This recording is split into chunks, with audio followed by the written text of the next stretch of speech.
మెడముట్టుకుంటే తొడగొట్టునట్టే అంటున్న power star 2012లోనే ఒక్క యాడ్కి షారుఖ్ ఖాన్కి ఇచ్చే రెమ్యునరేషన్ ఇస్తామన్న పవన్ యాడ్ చేయలేదు. ఉస్తాద్ భగత్ సింగ్లో 2 గంటలు పవన్ని తృప్తిగా చూస్తారంటూ హరీష్ కామెంట్స్. గబ్బర్ సింగ్ మ్యాజిక్ మళ్ళీ రిపీట్ అవబోతుందా? Have a look.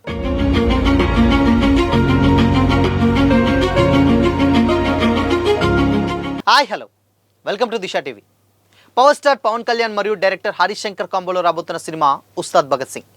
Gabbar Singh వంటి బ్లాక్ బస్టర్ తర్వాత ఈ క్రేజీ కాంబో మళ్ళీ రాబోతుండడంతో ఈ యాక్షన్ మూవీ కోసం ఫ్యాన్స్ ఈగర్గా వెయిట్ చేస్తున్నారు. సమ్మర్ స్పెషల్గా మార్చ్ 26న ఈ సినిమా థియేటర్లో రిలీజ్ అవ్వనుంది. ఈ నేపథ్యంలో ఇప్పటికే వచ్చినటువంటి దేఖ్ లేంగే సాలా పాట బాగా వైరల్ అయింది.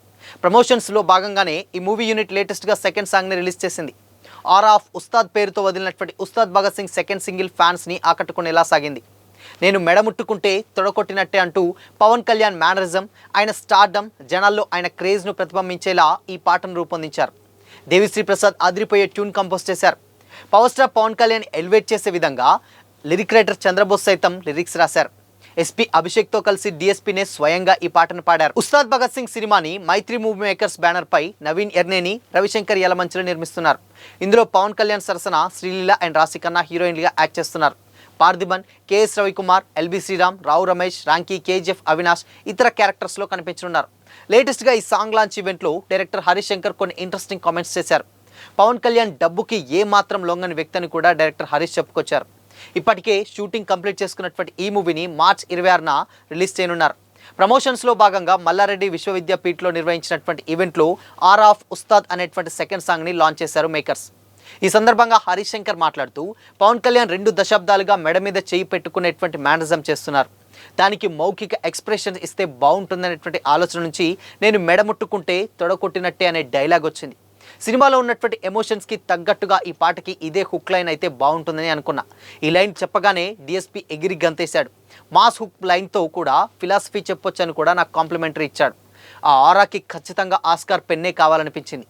2 రోజుల్లో 8 గంటల్లో కూడా చంద్రబోస్ ఈ పాటని కంప్లీట్ చేశారన్నారు. ఇది పవన్ కళ్యాణ్ పై అభిమానంతో వచ్చినటువంటి పాట కాదు, కంప్లీట్గా ఆయన లైఫ్ స్టైల్ జర్నీ పై ఉన్నటువంటి అవగాహనతో వచ్చినటువంటి పాట ఇది అని అన్నారు. కళ్యాణ్ వ్యక్తిత్వాన్ని ప్రతిబింబించేలా ఈ పాటలో ఏ లైన్ విన్నా ఆయనే గుర్తుకొస్తారు. ఆయనకు సినిమాల్లో కానీ పాలిటిక్స్లో కానీ సక్సెస్ అంత ఈజీగా రాత్రికి రాత్రే రాలేదు. అదంతా ఈ పాటలో వినిపిస్తుంది. డిఎస్పీ ఈ పాటకి ప్రాణం పెట్టేశాడు. నేను దేవిశ్రీ ప్రసాద్ ఈ పాటపై చాలా రోజుల పాటు ప్రయాణం చేశాం. అభిమానులు పవన్ కళ్యాణ్కి పాలాభిషేకం చేస్తారు, కానీ దేవి పాఠాభిషేకం చేస్తారు. చంద్రబోస్ తన సిరాతో సిరాభిషేకం చేస్తారని కూడా ఒక రేంజ్లో పొగిడారు. అందుకే ఈ పాట ఇంతలా బాగొచ్చిందని కూడా చెప్పుకొస్తూ డబ్బుకు ఏ మాత్రం లొంగని వ్యక్తి పవన్ కళ్యాణ్ అని కూడా చెప్పారు. గబ్బర్ సింగ్ తర్వాత చాలామంది ప్రొడ్యూసర్స్ తమ సినిమా చేయమని, కొన్ని కార్పొరేట్ సంస్థలు సైతం వచ్చి యాడ్స్ చేయమని మా దగ్గరకు వచ్చారు. 2012లోనే అసలు పాన్ ఇండియా అనే టర్మ్ లేని రోజుల్లోనే ఒక్క యాడ్ కోసం షారుఖ్ ఖాన్ తీసుకునేంత రెమ్యునరేషన్ని పవన్ కళ్యాణ్కి ఆఫర్ చేశారు. ఆ యాడ్ నన్ను తీయమని కూడా అడిగారు. కానీ కొన్ని ప్రోడక్ట్స్ హెల్దీ కాదని, ఇంకొన్ని చిన్న పిల్లలకు మంచిది కాదని వద్దనుకున్నారు పవన్ అని కూడా అన్నారు. నా కళ్ళ ముందే కొన్ని కోట్ల విలువ చేసేటువంటి యాడ్స్ రిజెక్ట్ చేశాడు. ఆయన జర్నీ అంతా ఈ సాంగ్లో పెట్టడానికి ట్రై చేశాం. ఎక్కడికి వెళ్ళినా ఉస్తాద్ భగత్ సింగ్ ఎలా ఉంటుంది అని అడుగుతున్నారు.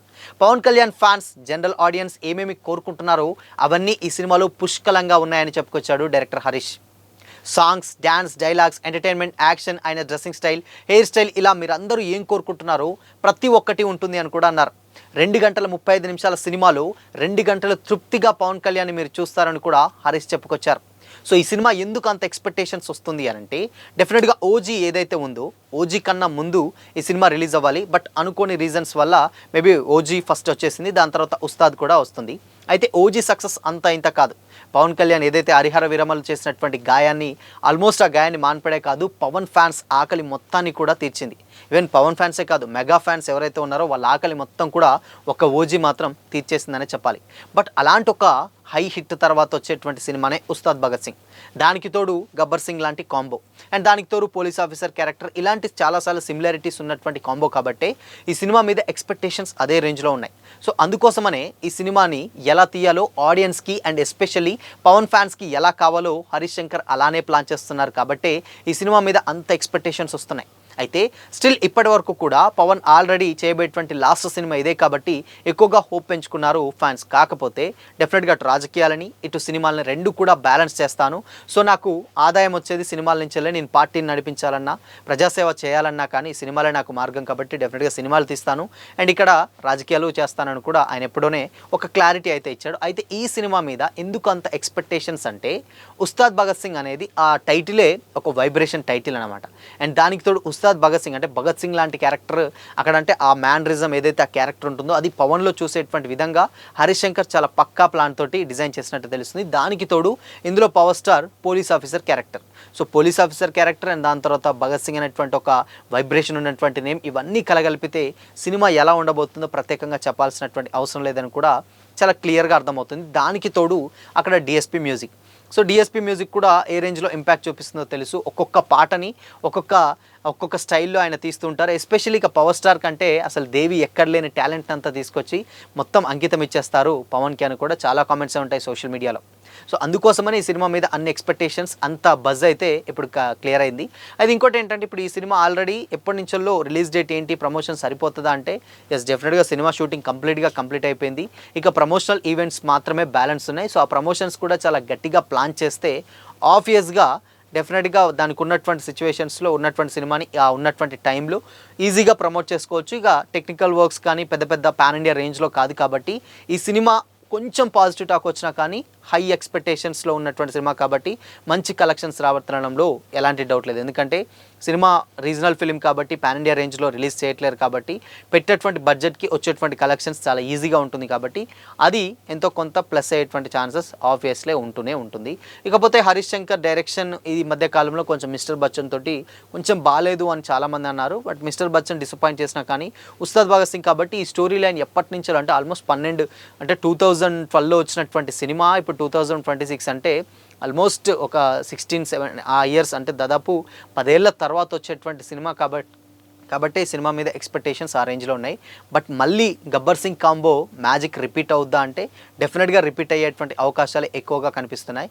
ఎందుకంటే అక్కడ మ్యానరిజం పవన్కు ఉన్నటువంటి క్రేజ్ అండ్ దానికి తోడు ఆయనకు సరైనటువంటి కొన్ని సీన్స్ ఏదైతే ఉన్నాయో ఆ సీన్స్ పడితే మాత్రం 1-2-3 యాక్షన్ బ్లాక్స్ పడితే ఆ సినిమా డెఫినెట్గా ఆడియన్స్ని ఈజీగా ఎంటర్టైన్ చేస్తానంలో పెద్దగా ఆలోచించాల్సినటువంటి అవసరం లేదు. ఎందుకంటే పవర్ స్టార్ సినిమాలో పెద్దగా కథక్కర్లేదు అండ్ కొన్ని ఎలివేషన్స్ పవర్ స్టార్కి తగ్గట్టు ఎలివేషన్స్ జస్ట్ కొంచెం స్టోరీ పాజిటివ్ ఉంటే మాత్రం ఆబ్వియస్లీ సినిమా సూపర్ హిట్ అవుతుందనలో కూడా ఎలాంటి డౌట్ లేదు. ఇక దీనికి తోడు గ్లామర్ క్వీన్స్ అటు శ్రీలీల అండ్ రాశికన్న ఇద్దరు ఉన్నారు. ఇక దానికి తోడు మంచి యాక్టర్స్ కూడా ఉన్నారు కాబట్టి సినిమాని కొత్త రకంగా అంటే ఉన్నటువంటి కమర్షియల్ ఎలిమెంట్స్ అండ్ ఇంకొక పెద్ద మైనస్ ఏంటంటే ఇక్కడ సినిమా డెఫినెట్గా రూరల్ బ్యాక్గ్రాఫ్లో కాకుండా రొటీన్గా ఏదైతే కమర్షియల్ సినిమాలు ఏదైతే ఉంటాయో అదే తరహాలో ఉంటాయని కూడా చాలామంది కొంచెం ఆలోచించేటువంటి విషయం. బట్ కాకపోతే దాన్ని ఎలా కొత్తగా ప్రజెంట్ చేస్తారు హరీష్ శంకర్ అనేదే ఇక్కడ ఒక పెద్ద పాయింట్ అనమాట.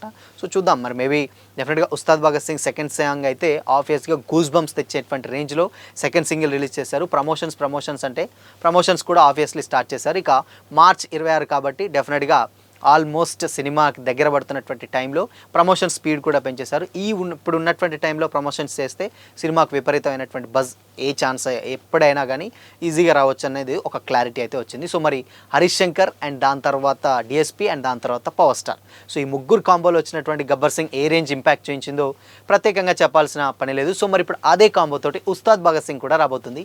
సో మరి ఈ కాంబో ఎలా ఉండబోతుంది అనుకుంటున్నారు? మీ ఒపీనియన్ని కామెంట్ చేసి చెప్పండి.